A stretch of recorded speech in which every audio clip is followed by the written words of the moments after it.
Welcome to the Joy Reid Show. Thank you all for tuning in. I want to give you guys some really great news. We have surpassed the 200,000 subscriber mark. We're surpassed that today. This show has only existed for like 3 weeks. We've already gone past 200,000 subscribers. We've already gone past 2 million streams on this channel. I want to thank everybody who has subscribed. We appreciate you. We got good stuff coming for you guys because we're going to do some exclusive member chats. That's coming up. We're getting to a critical mass because we want there to be lots of people in there. But we've already got more than 200 of our members, and we're going to do a members only chat so you guys can get together. Also want to shout out our fam that are watching us live on Substack at Joy's house. Want to shout you guys out as well. If you're a member over there on that side, we love you guys too. And we're going to let you guys in on the subscriber only chats as well. I want to start by talking to you guys about something that as a former Florida resident hits me close to home. And it is something that Donald Trump likes to call Alligator Alcatraz. It's the new concentration camp that his frenemy, former enemy, now friend again, I guess Ron DeSantis, the Florida governor, has erected on an old defunct Miami air base. It's literally in the Everglades. It is an environmental hazard. It's a human catastrophe. It's a moral catastrophe. And I want to play for you guys a local ABC report about Alligator Alcatraz, the new place where they want to throw brown migrants in, El Salvador style. Take a listen. Nicknamed Alligator Alcatraz is now open. We covered President Trump's visit to the facility yesterday, but now the Department of Homeland Security says a security sweep is underway and detainees could start arriving as soon as today. The federal facility is in the Everglades at a nearby abandoned airstrip, and this won't be the last. Work is underway at a second site, this one at Camp Blanding. It's a Florida National Guard training base outside of Jacksonville. State Emergency Director Kevin Guthrie says that location could open just after the 4th of July. President Trump and Governor DeSantis are framing all of this as a tough but necessary step to crack down on illegal immigration and ease pressure on county jails. But critics call it inhumane and dangerous. In total, the average illegal alien costs American taxpayers an estimated $70,000. That's each. $70,000. I think that number is even low. If you care about balancing the budget, the single most impactful step we can take is to I want to let you guys know that that package goes on to say that the Florida Republic, first of all, his numbers are BS. We don't even know where he's getting them from. Undocumented migrants contribute to the country because they work sometimes longer hours than your average American, but they're not able to collect Social Security and Medicaid and Medicare.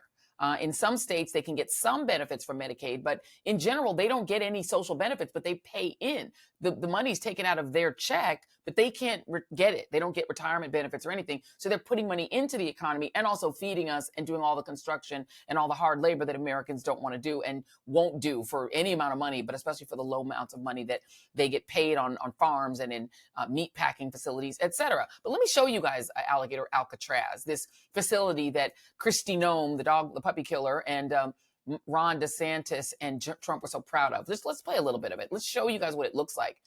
And when you see it, it's going to look familiar to you. Look at that. It looks a lot like the cage facilities in El Salvador that Kristi Noem did a glam shot in front of when she was doing one of her cosplay missions. It looks like the concentration camps that we're sending people to abroad. They've now replicated that same style here in the United States, in Florida. They're also planning to build another one on a defunct army base. This is repulsive. That is a concentration camp. And they're not just building them in Florida.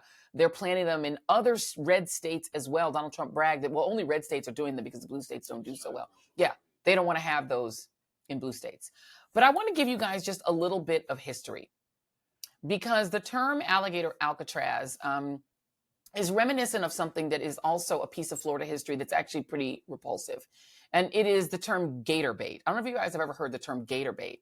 The term gator bait was born in Florida, and it came from the time during enslavement, when enslavers in the state of Florida used to use enslaved men, women, but especially children, including infants, and put them in the Everglades and put them out so that they could use them to attract alligators, to catch alligators. You have a couple of historical photos that I got from a source that is that's in the archive business. And the term gator bait comes from a very real thing, the use of live enslaved children, babies, toddlers, to try to attract alligators because they knew they'd come and try to eat them. And they would use these babies as bait. And so the term gator bait actually has a really ugly, nasty history. And when you use terms like Alligator Alcatraz and you literally locate that concentration camp in the Everglades, where again, it's an environmental hazard, a human hazard, and a human moral catastrophe, it has resonance if you know anything about American history. All right, let's bring in our guest, because the great Pramila Jayapal, she is a congresswoman from the great state of Washington. Washington State, and she joins me now. Congresswoman, thanks for being here. Thank you, Joy. Thanks for having me on. Of course. Let's talk first about this. I call it the big billionaire bust down bill, because it's basically just dressing up the 2017 tax cuts with even more tax cuts on top, and trying to pretend like it's really about cutting people's taxes on tips and Social Security.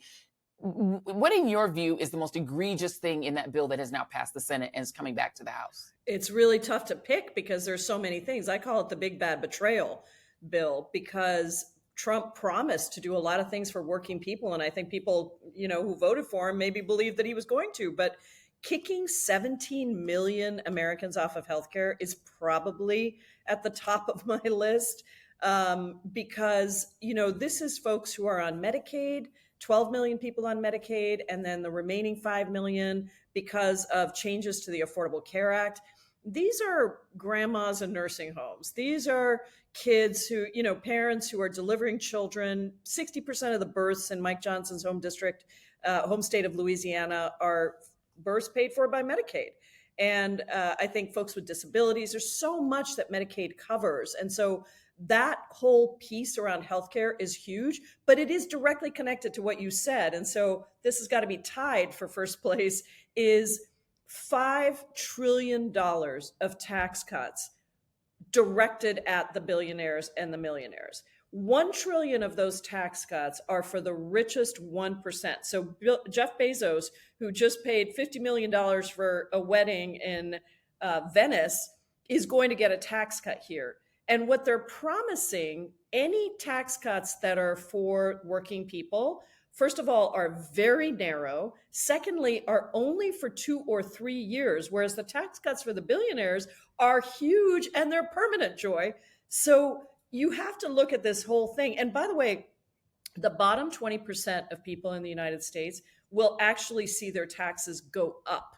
Yeah. The next 20% will see a small tax cut. But by the time you add on the fact that they're going to be paying more for electricity bills, more for healthcare, more for nutrition assistance, they're also being screwed. And it's, and so I think those are two of the worst provisions, and they're connected because they're doing the slashing Medicaid, healthcare, SNAP.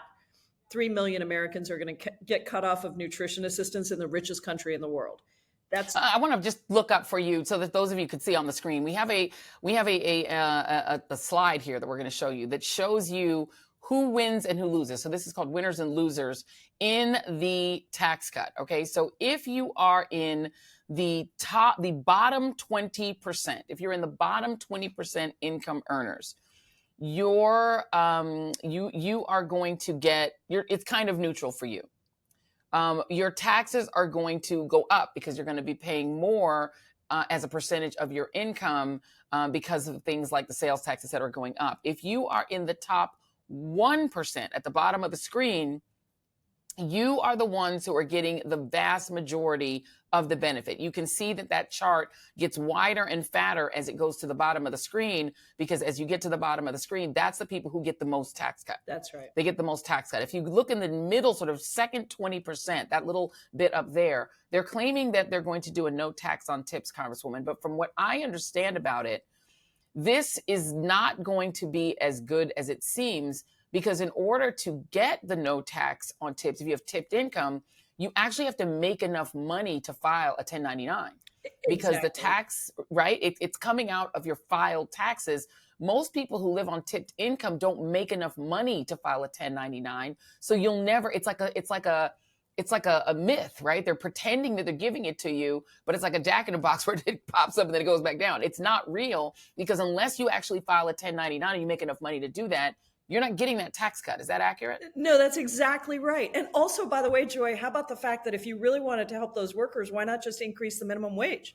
I mean, you could increase the minimum wage and people would get, across the spectrum, would get a lot more money than doing this very, and by the way, I forget what all the barriers are, but they've also included a bunch of other barriers to even be able to access it. So income is the biggest one that you were on, but there are some other things that make it very difficult to claim that. And, you know, that is true on Social Security, taxes on Social Security. There's a number of other pieces where they say, oh, these things are happening, and either they're not, or they have so many barriers that they're extremely narrow. So they sound good, but that's not actually what they're going to do. This bill also sets up, by the way, a $500 billion cut to Social Security. So this is another piece of the puzzle, because they're increasing the debt so much that it essentially invites sequestration, and that means that Social Security would be cut by $500 billion.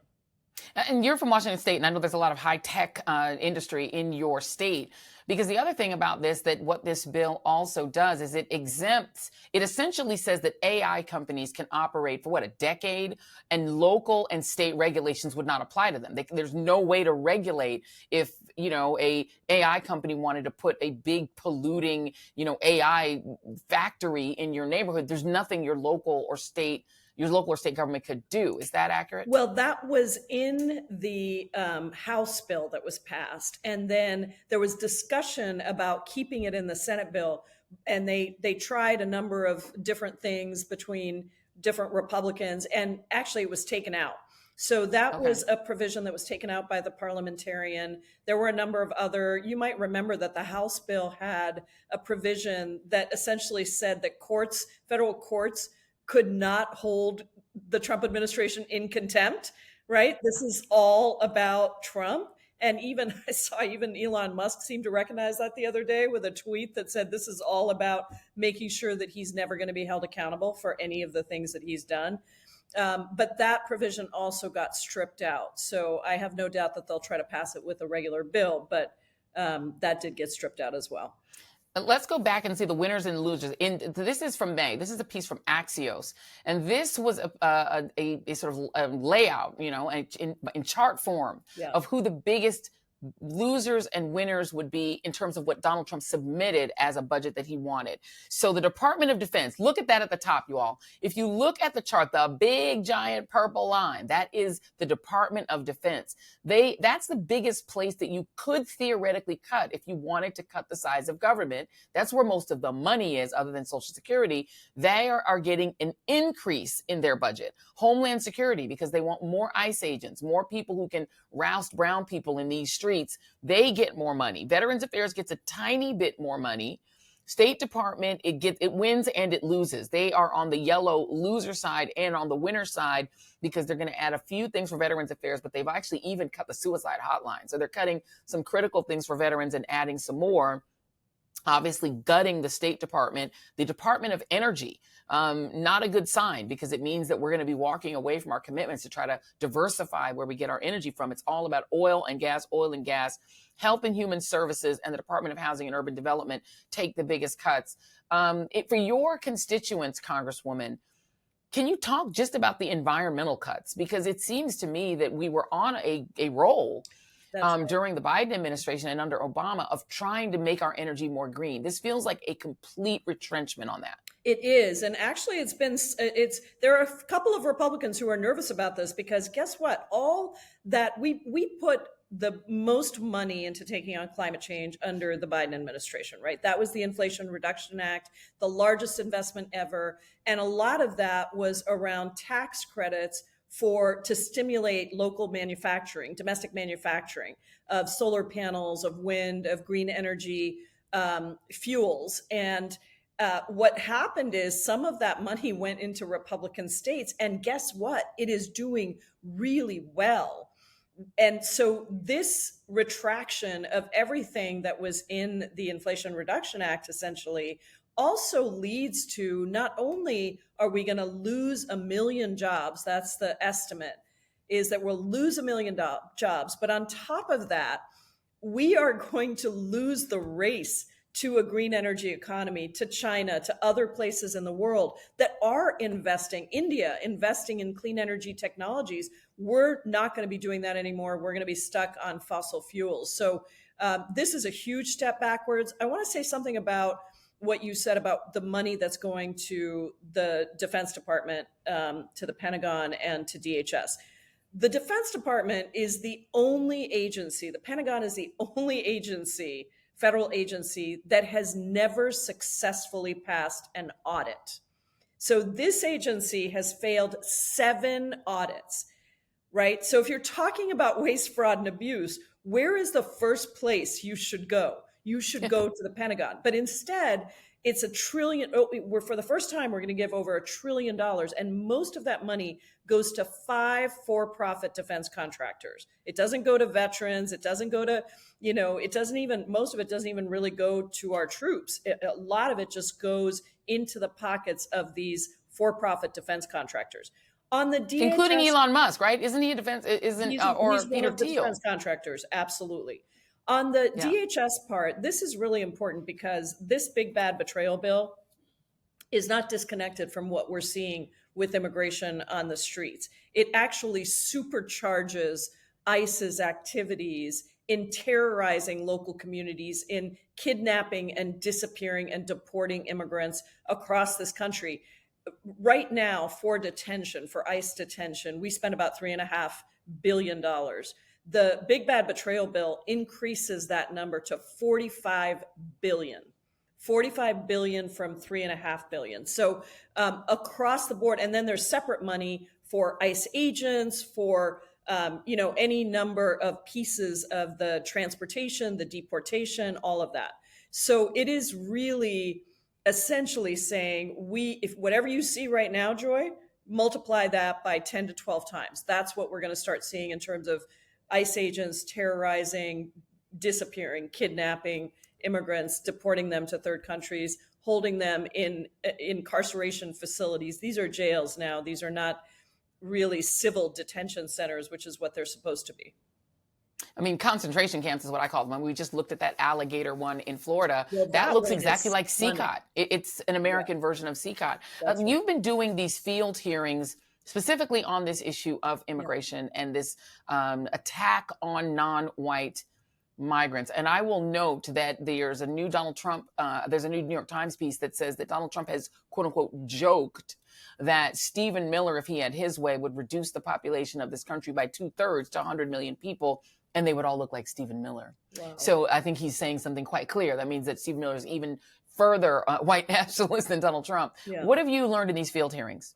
Well, we've done 2 so far. It's a series that I'm hosting as the top Democrat on the immigration subcommittee to be really proactive. They won't do the hearings in the official capacity, so we're doing them as shadow hearings. They're called Kidnapped and Disappeared. The first one was about the Trump administration's deporting of immigrants to third countries, at that time against all court orders, without any due process. This is, how folks ended up. They were on their way to South Sudan. They ended up in Djibouti in metal shipping containers, no due process at all. The stories are stunning. I mean, the ways in which the Trump administration is getting around the provision of due process, both in that situation, in the second one, we talked about court hearings. And these are stories that are coming out where people are going to their legitimate appointments, right? Their legal appointments for citizenship, for asylum. They have to go to those. If they don't go to them, they are considered absconders. They're considered to have violated immigration law. So they're going to those appointments, those court hearings, and in some cases have been preparing and waiting for months and for years. And when they get there, they are either being arrested immediately, or the government is dismissing their case, because if the government dismisses their case, they can now put them into expedited removal, which is a form of deportation proceedings that allows you very minimal due process. So it is really an attack on every part of the legal immigration system that we can find. And you mentioned what Donald Trump had just said. They're also now talking about denaturalizing. And just yesterday, I think it was a couple of days ago, they said the Department of Justice was going to start focusing on denaturalization as a strategy. So people like me who have already gotten their citizenship would start probing into it to try to denaturalize them. Also, they said, Trump himself said that he now wants to look at the legal immigration system, and it was tied to an attack on Zoran Mamdani in New York City, in the New York City mayoral. They said, because he was born in Uganda, they said that they now want to go after legal immigration. They have to really think about legal immigrants and where they're coming from, because, you know, they used to come from Europe, but now, of course, they're coming from Africa and from Asia and from Latin America countries. So it's very clearly racist language, and it is a terrifying attack on immigrants of all kinds. They're not even hiding it. They used to say, we're not, you know, we like immigrants. We're for the ones who come in legally. We just don't like the undocumented ones, the illegal ones. But they're not even hiding that now. They, as I've said for many, many months, they are against immigrants of all kinds when they look like you and me.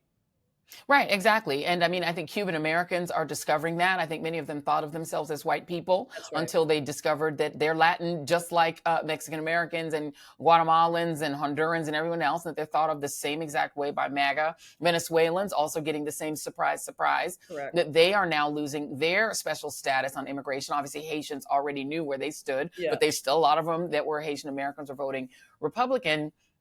This idea of denaturalization, right? Because my mother was a naturalized American as well. You know, the question is, do some of your colleagues on the other side of the aisle understand how far this goes? If you give the president of the United States monarchical-like powers to say, I don't like your views, I don't like your take on issues, I don't like that you're too liberal, you're not conservative enough, I'm just going to take away your naturalized citizenship. Well, the next, you know, if we ever get a Democratic president, they could say, I don't like Melania Trump.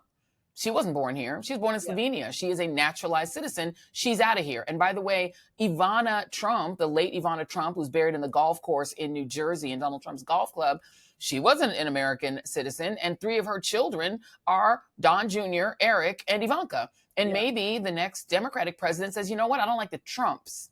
And so we're going to denaturalize all of the Trump children whose mother was a foreigner at the time. Marco Rubio's grandfather actually overstayed a deportation order in the 1960s. And it was not until 1972 that he got his papers right. He was confronted by that by Jorge Ramos, who confronted him with his own father having an immigration issue, but he's not being deported. And his parents were born in Cuba, and they were not citizens when he was born. Vivek Ramaswamy, same thing. Neither of his parents were citizens when he was born. He's technically an anchor baby. So you could go on and on and on. Myself, my mother was not a citizen at the time I was born. She became a citizen later. This opens a huge door, Congresswoman, because that means that any future president can decide that they don't like the Trumps and don't want them here and want Melania gone, and they could just denaturalize and deport her and she'd be out of here. No, that's exactly right. And I think that, you know, you're asking for a level of logic from these Republican Congress members that they just don't have. It's turned into a cult party. And I think that, but I will say that even though they are a cult party, the American people are not. And even, you know, people who voted for Trump, as you pointed out, with the Venezuelans, with the Cubans, immigrants who voted for Trump and thought that he was just talking about the worst of the worst, right? Because that's what he said. Remember, the worst of the worst. That's what he was going to go after. They are realizing that he lied. And they are realizing, because I just, you know, I'm doing also field hearings where I'm going to different places around the country. We're going to Georgia next week. I was in Eastern Washington, which is a very heavily farm growing area, a lot of fruits and other agricultural products. And what I was hearing even from there is that people are terrified because they see that their businesses are being raided, that these folks are, you know, that Trump is coming after workers who have never done anything wrong, who have been living here for 20 years. And they're standing outside restaurants. They're standing on street corners. It's driving the economy down. It's kicking small businesses out. And I think that people are having, including those who voted for Trump, that's a very Republican area, represented by a Republican member of Congress.